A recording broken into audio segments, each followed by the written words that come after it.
Make it seem like it's been ages, and tomorrow's sun with buildings scrape the sky. I love this country dearly, I can feel the ladder clearly, but I never thought I'd be alone to try.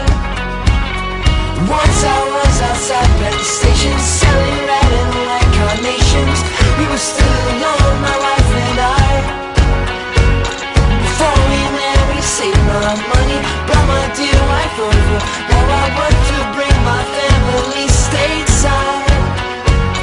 But off the boat they stayed a while and scattered across the coast.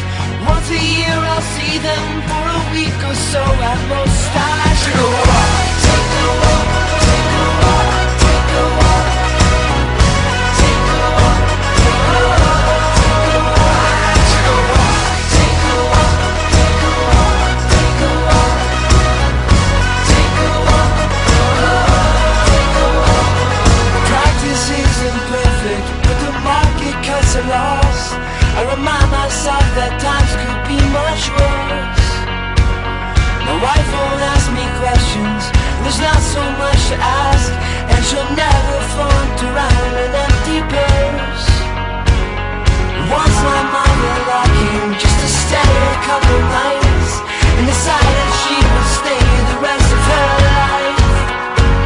I watch my little children play some board game in the kitchen, and I sit and pray they never feel my strife. But then my partner called to say the pension funds were gone. We made some bad investments, now the accounts are overdrawn. I took a walk, take a walk,